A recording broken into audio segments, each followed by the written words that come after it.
sure where you are in the room. Not in the room. Josh, go ahead. No, he's right there. Oh, He's the nice couldn't see you, suit right pal. There there you in go. the middle. I was ready to skip you. Jesse, I want to take the third place context off of the board for a second.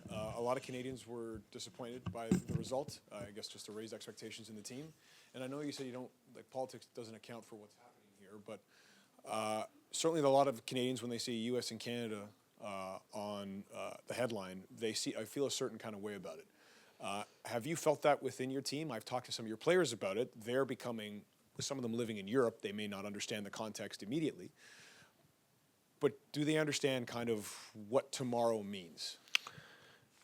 Yeah, look, I think, first of all, the climate politically has calmed down, you know, and there's still the rhetoric out there about the 51st state, but I think people are becoming more numb to it than what they were a month ago during the Four Nations tournament. However, we are still very aware that there's, you know, still a different climate than what there was even the last time we played the U.S. in September. So we will make sure that we know what that is. But more importantly, I think that the U.S., I've heard from the camp that they're internally disappointed with their performance. And then in the media here in the U.S., I think that the media has been very aggressive about how disappointed they are in this team. And now they've turned a little bit and put it toward the players. So we would be very foolish that if based on those two factors, we don't expect a hard, real game and a big response from the U.S. national team. Now, that being said, our guys are excited. Our guys are excited about the challenge. The disappointment of the game against Mexico is behind us. I think we know there's some things that we can do better, but overall the performance was strong, and our team continues to show that we are a good team and that we're going to continue to get better. So that's really our focus, is to make sure that we understand exactly what the environment and situation is, exactly what the opponent is, and what are the next steps for us to be at our best. Jesse, how are you? Hi. You talked about how the players would feel about this. You beat the United States in a September friendly. For you personally, what would beating the United States in a competitive match mean to you? I wouldn't make this about me. I understand that's a fair enough question, but like even in September, it was about how good can our team be against the opponent that set the standard in this region for 20 some years, right? And we showed up big on the day. This team the situation is different. They were in an interim coach situation. Now Pochettino is there, and he has a specific way of playing, and that is clear. The players are, like I said, I think are ready to show a big response. And so for us, it's more about, it was then too, and it is now. It's about the team and the progress of the team, and how do we continue to push our process. You know, again, once this window's over, then we only have 6, right? So every single second we're together, there can't be disappointment. There can't be frustration. There can't be anger. There has to be always the discipline and concentration to always be thinking about how to grow, how to get better, how to develop, how to prepare ourselves for next summer. Jesse, I think it was in November you spoke to us a little bit about set pieces. There were 7 corners and quite a few free kicks here on Thursday night. At one point in the second half, we saw you holding up a signal of sorts. Yeah. Could you talk to us about that moment, what exactly that was, and then just set pieces in general and that area, because I know it is a focus for you.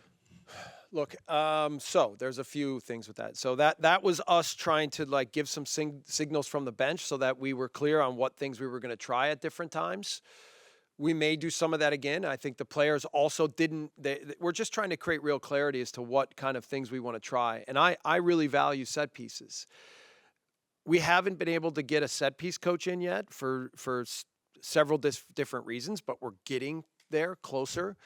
I really care about this, and we need to become a good set piece team. In 14 matches, we only have 2 set piece goals, And probably the only area that I felt, I mean, we could do better in the final third, but part of when you play in these kind of games, and like we see with Mexico, they score on a free kick, they get an offside free kick goal that gets called back, but still they had really good service, they were really committed in those set piece situations, and even though we had more than double, they come away winning the set piece duel. And for me in international football, and when you have a strong athletic team, we have to win the set piece duel. This is a big way for us to push toward being really successful.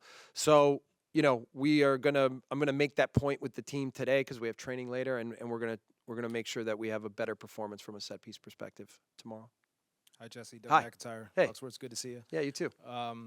Mauricio was critical of the U.S. players after the game the other night in terms of their competitiveness. The U.S. players said the same thing to a man. Mike Ivara said the same thing after that September friendly.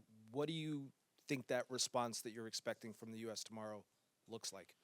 Yeah, pride from them has to be, right? I mean, I would expect nothing less. And so, again, back to the first conversation is we are expecting them to really be up for the challenge tomorrow, right? Which is a difficult proposition for us, but also an exciting challenge, right? And we're gonna learn a lot about our ability to regroup, re-energize, recharge, and now be focused and clear and go after another big match and another big opponent. So it's perfect. In many ways, it's perfect for us. And this can be what tournament play is. Like, you can have a tough loss in a tournament, in a World Cup, but your ability, it's always important to understand how you respond and how you're ready for your next challenge. And so that'll be our focus for sure.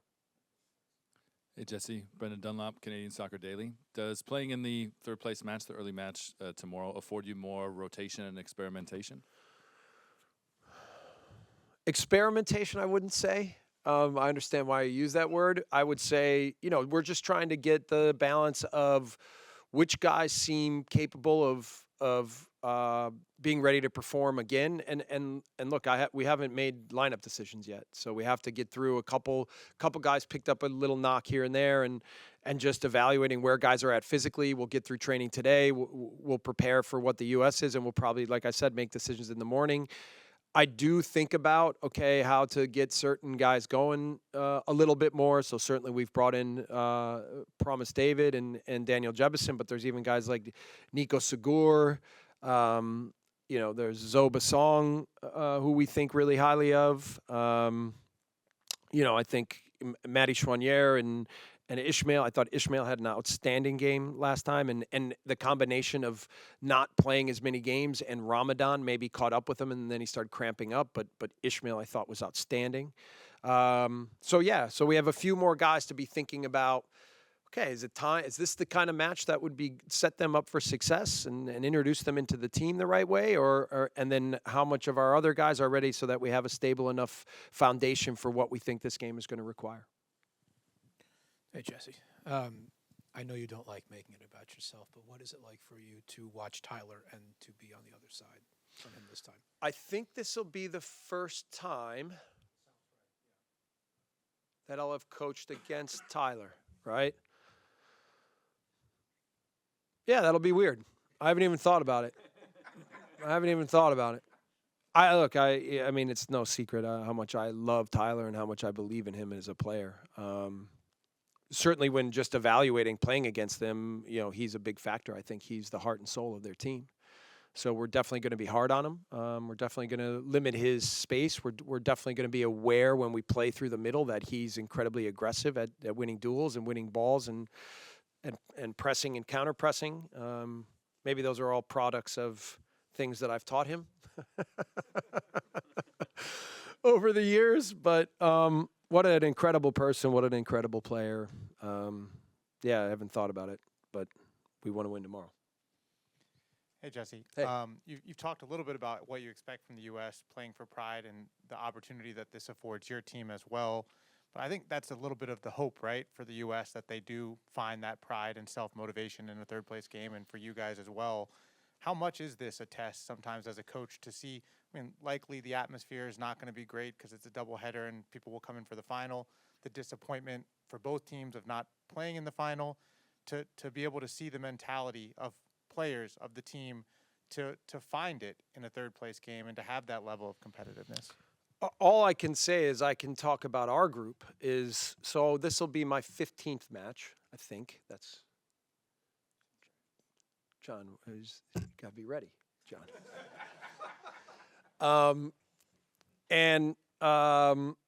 If you take, even the first game, I didn't think that the team didn't perform well or didn't have the right mentality. But if you just take out the first match and then go through from the second match to the 14th match, our guys have been up for the challenge every single match, right? They've been clear. They've had the right mentality. They work hard for each other. This is still what a team is to me. We can all talk about what's the tactical model, how do you use different players in different positions, what are your rotations with the ball, what do you try to do against the ball, what is your set piece plan. You can go through all this, but it's also for me, one of the things I hold dear is I always want to have a team that goes for it, that is confident, that plays fearless, and that never stops. And look, it would have been easy for our team at 2-0 against Mexico to be like, oh, the game's over, and we pushed until the final whistle.